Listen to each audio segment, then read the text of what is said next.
बिस्मिल्लाहिर्रहमानिर्रहीम। अस्सलाम वालेकुम। आपका मेज़बान सईद कामरान आपकी खिदमत में हाजिर है।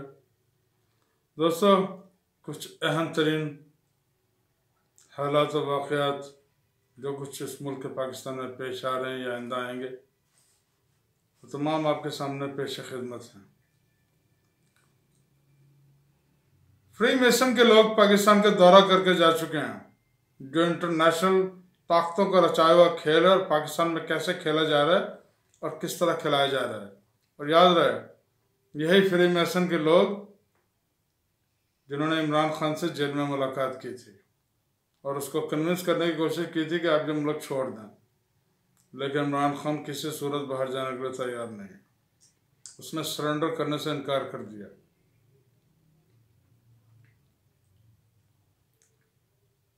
और मजीद ये कि वो सर्वे भी करके जा चुके हैं। उनको कोहाट कैंट में ठहराया गया था। सर्वे में भी और कंपनी की रिपोर्ट में भी इमरान खान के हक में जो नताइज आए हैं वो 90% से भी ज़्यादा हैं। उसके बाद खैबर मानिका को लॉन्च किया गया, लेकिन उसका भी कोई असर नहीं हुआ। फिर हाजरा पानेज़ई की किताब आ गई, लोगों ने उसमें भी कोई ख़ास इंटरेस्ट नहीं लिया। और सिवाय 2-4 पटवारियों के शायद किसी ने वो किताब लेना तक और शायद पढ़ना तक भी पसंद ना किया। गर्ज है कि कंपनी ये चाहती है कि इमरान खान की मकबूलियत को 90% से 70% पे लेके आए और उसके लिए हर हरबा इस्तेमाल करने के लिए तैयार है। और हर वो हरबा जिसके बारे में एक आम आदमी कभी सोच भी नहीं सकता। कंपनी के अहम लोग, जिनमें हर रैंक के ऑफिसर शामिल हैं, उन्होंने उन फ्री मेसन के लोगों से मुलाकात की है और उन्हीं के इशारे पर सऊदी वलीअहद ने 4 अरब मुल्कों के वजीर खारजा को चीन भेजा है। आपका क्या ख्याल है, वो चीन क्या लेने गए हैं? फ़लस्तीन की बात करने के लिए गए थे कि मुस्लिम उम्मा को बड़ा दुख है फ़लस्तीन में, गजा में जो कुछ हो रहा है? जी नहीं, वो कंपनी का पैगाम लेकर गए थे कि जनाब, पाकिस्तान में जो भी हुकूमत बनेगी उसमें आपने उसकी हिमायत करनी है और उसका साथ देना है। तो चीन ने इसको पाकिस्तान का ज़ाती मसला करार देते हुए बिल्कुल रिजेक्ट कर दिया। और इस सारी सिचुएशन को हैंडल करने में साबका जनरल राहील शरीफ ने बहुत अहम किरदार अदा किया, जो इस्लामिक एलाइड आर्मी के चीफ भी हैं, जिसको सऊदी अरब कंट्रोल करता है। उससे पहले कंपनी और नवाज शरीफ ने मुल्ला डीजल को कतर भेजा था, जो कि कतर से कंपनी की सिफारिश करने के लिए गया था कि जनाब, नवाज शरीफ को अक्सरियत दिलवाई जाए। जब तक अरब ममालिक नवाज शरीफ के हक में नहीं खड़े होंगे, नवाज शरीफ को अक्सरियत नहीं मिल सकती। कतर ने इस बात पर कंपनी के एक अहम ओहदेदार को कतर बुलाकर और उसके बाद फिर दुबई में मीटिंग हुई। और जैसा कि पिछले व्लॉग में बता चुका हूँ, दुबई से आने के बाद ये तमाम ज़र खरीद मुल्ला दीदार यार के लिए गए और इनको ब्रीफिंग दी गई कि कोई फ़लस्तीन और इमरान खान का नाम भी मत ले। और यही हो रहा है। जितनी भी महाफिल, मजालिस, जुमे के खुतबे, किसी में फ़लस्तीन के बारे में किसी मौलवी ने कोई बात की, करेंगे भी नहीं, सिवाय उस्ताद जवाद नकवी ने। लेकिन इमरान खान के लिए उनका रवैया भी मुतासिबाना हो चुका है। गो कि पहले वो इमरान खान के हक में बयान देते रहे, लेकिन खुदा जाने अब क्या प्रेशर है उन पर, अल्लाह ही जाने। नवाज शरीफ को यकीन है कि सऊदिया, दुबई और कतर नवाज शरीफ को अक्सरियत दिलवाएंगे, जबकि नवाज शरीफ सिर्फ आलमी ताकतों का मोहरा ही नहीं है। पाकिस्तान आने से पहले नवाज शरीफ ने इटली, ऑस्ट्रिया, स्विट्जरलैंड, बरतानिया में काम करने वाली 300 साल से ज़्यादा पुरानी फ्री मेसन तंजीमों, जो एक्चुअली यहूदी तंजीमें हैं, जिनको यहूदी कंट्रोल करते हैं, इसराइल, उनके रहनुमाओं से मुलाकात की और ये बात कंपनी की रिपोर्ट में भी बताई जा चुकी है।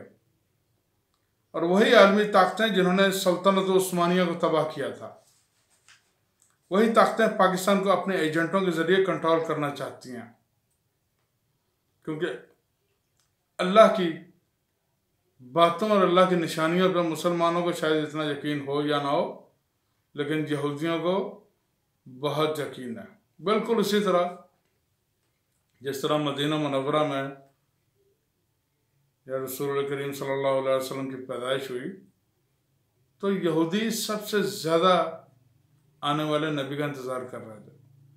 लेकिन जो ही अल्लाह के रसूल सल्लल्लाहु अलैहि वसल्लम बजाय बनु इसहाक के बनु इस्माइल में पैदा हुए, तो उन्होंने हक़ से रूगर्दानी इख्तियार की और रसूल करीम सल्लल्लाहु अलैहि वसल्लम को मानने से इनकार कर दिया। और जैसा कि अल्लाह ताला ने सूरह बकरा में भी फरमाया कि वो आपको इस तरह पहचानते हैं जिस तरह अपने बच्चों को पहचानते हैं, बल्कि उससे भी कहीं ज़्यादा।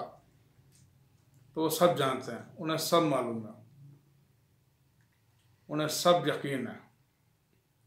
उन्हें यह भी यकीन है कि आइंदा क्या हालात व वाक़यात पेश आएंगे और क्या होगा। और वो जानते हैं कि दज्जाल आ गया तो दज्जाल के साथ क्या होगा, और जहाँ से दज्जाल ने भागना है लूत के मुकाम से, वहाँ पे वो पहले ही एयरपोर्ट बना चुके हैं ताकि दज्जाल को भागने में कोई दुश्वारी पेश ना आए। ये तो दज्जाल तो जब आना है, जब आएगा। अभी एक दज्जाल पाकिस्तान में आ चुका है। और उस मीटिंग में यह तय हुआ कि आलमी ताकतें खान को किसी सूरत हुकूमत में लाने के लिए तैयार नहीं है। जैसा कि वो पहले बता चुके हैं अपने बहुत सारे इंटरव्यूज में कि खान के साथ डील करना इंतहाई मुश्किल काम है। और जाहिर है जिसके साथ भी डील करते हैं वो अपने मुफादात के लिए करते हैं, हमारे मुफादात के लिए थोड़ी करेंगे। अगर खान बाहर आ भी गया तो उसकी ज़िंदगी को खतरात लाहक हो जाएंगे और शायद वो कैंपेन भी ना कर सके। पाकिस्तान के तमाम इदारे इस वक्त बाहर से कंट्रोल हो रहे हैं।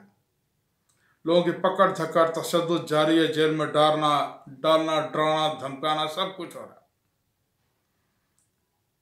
पसे पर्दा कोई और अनासिर हैं, सब जानते हैं। लेकिन सामने ये 2000 टके के पुलिस के मुलाजिम नजर आ रहे हैं,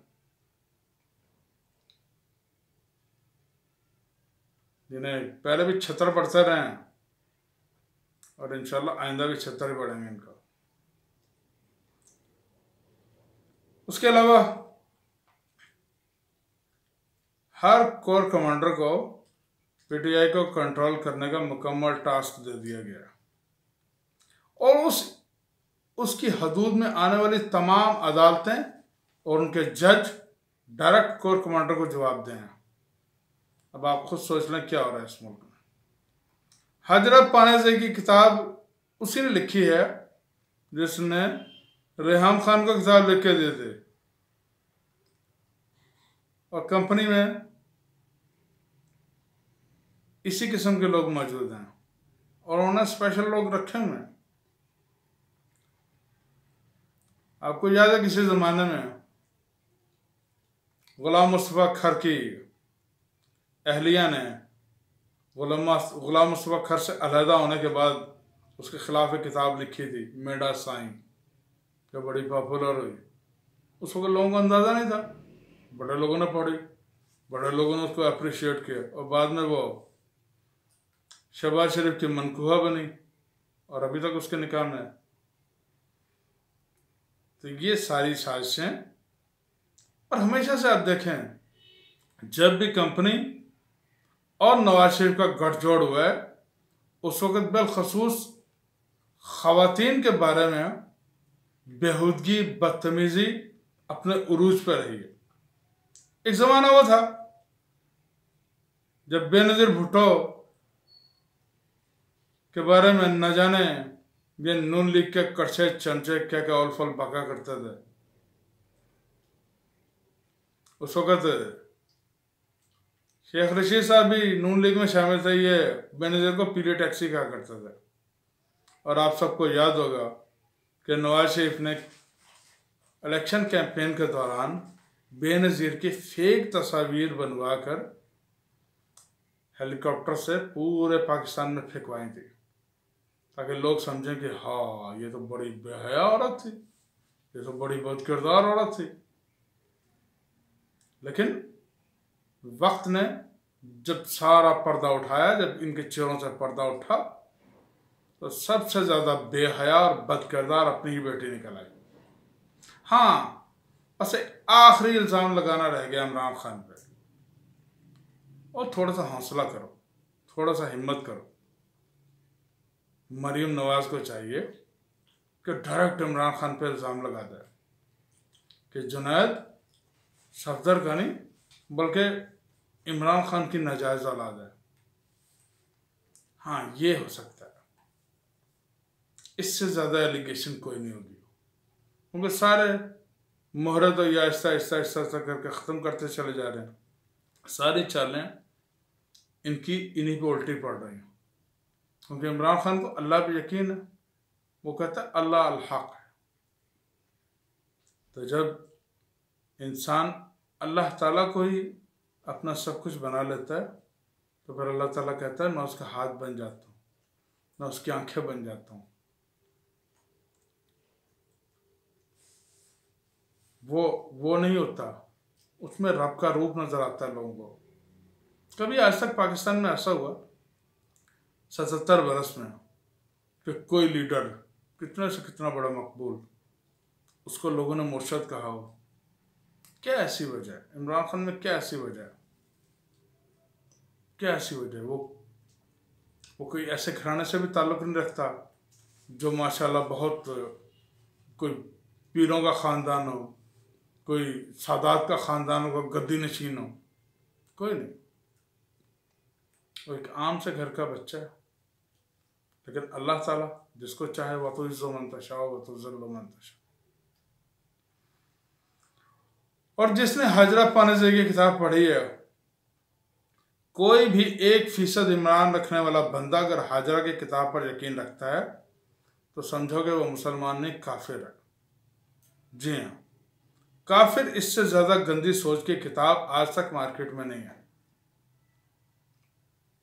खान की पार्टी अगले इलेक्शन में होगी या नहीं होगी, शायद खान से जेल से बाहर आएगा या नहीं आएगा, या अगर आ गया तो उसको उसके घर में नज़रबंद कर दिया जाएगा, या वो कैंपेन कर भी सकेगा या नहीं कर सकेगा। तो ये बहुत सारे शकूक व शुबहात इस कौम के जहन में पल रहे हैं।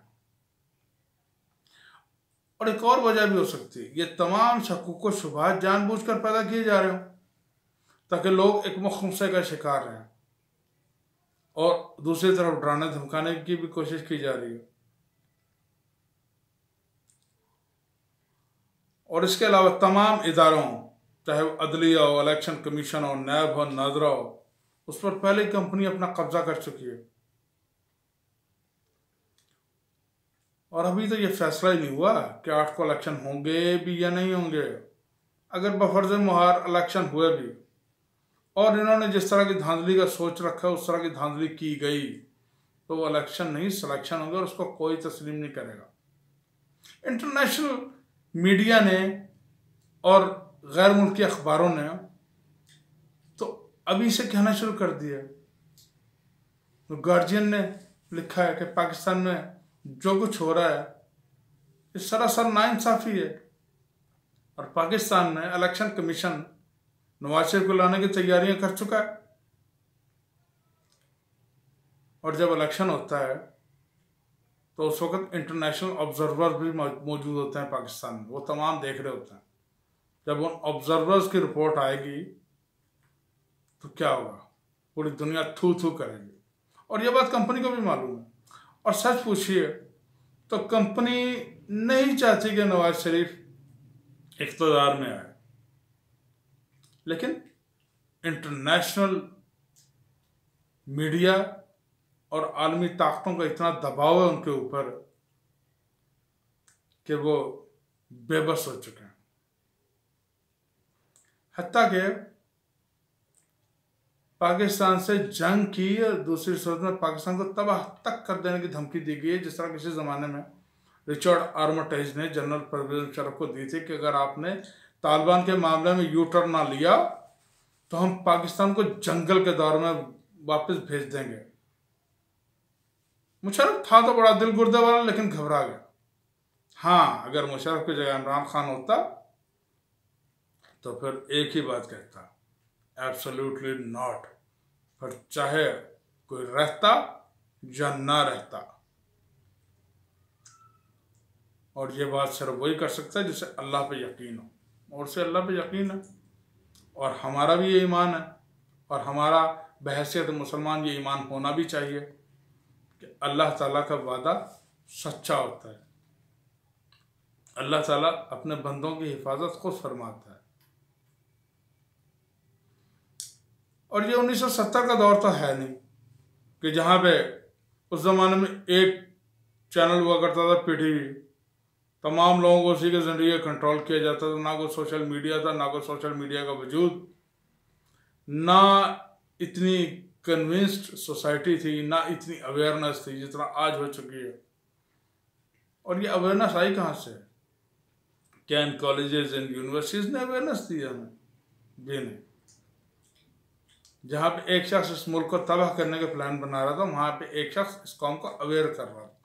उसने अवेयरनेस पैदा कर दी इस कौम में। आज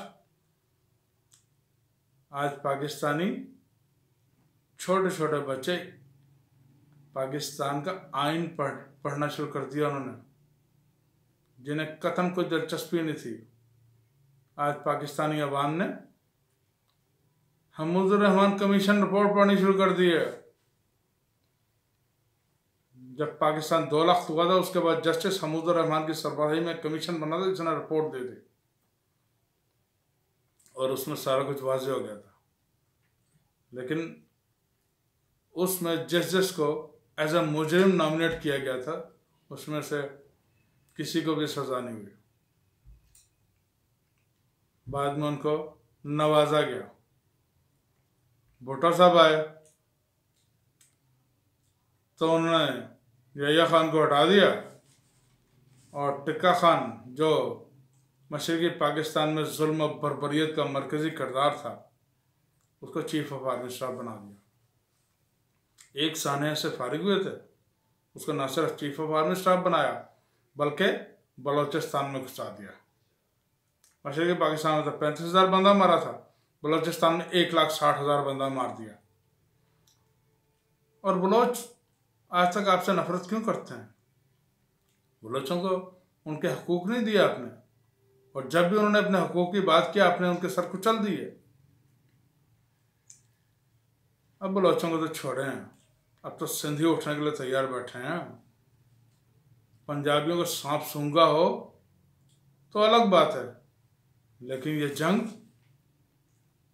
पंजाबी लड़ें ना लड़ें, इनकी अपनी मर्जी है। लेकिन इंशाअल्लाह बाकी 5 सूबों के लोग ये जंग ज़रूर लड़ेंगे, और पंसन पाक के सदके फतह याब भी होंगे। और उसके अलावा बहुत कुछ हो रहा है, बहुत कुछ तेजी से हो रहा है। तो अल्लाह ताला पाकिस्तान की हिफाजत फरमाए। अब भी दर्द दिल रखने वाले लोग यही कह रहे हैं, या रब्बुल आलमीन इन्हें हिदायत दे दे, काश इन्हें हिदायत आ जाए, मुल्क का कुछ भला हो जाए। वरना याद रखें, 71 में तो एक लाइन खींची थी, इस बार न जाने कितनी लाइनें खींचेंगी। और इस खदशे का इजहार इमरान खान बहुत पहले कर चुका था। तो हमारी दुआ है कि अल्लाह ताला पाकिस्तान की हिफाजत फरमाए, और इमरान खान की हिफाजत फरमाए, और पंसन पाक के सदके उसको दोबारा इक़्तिदार में लेकर आए। पाकिस्तान जिंदाबाद। खुदा हाफिज़।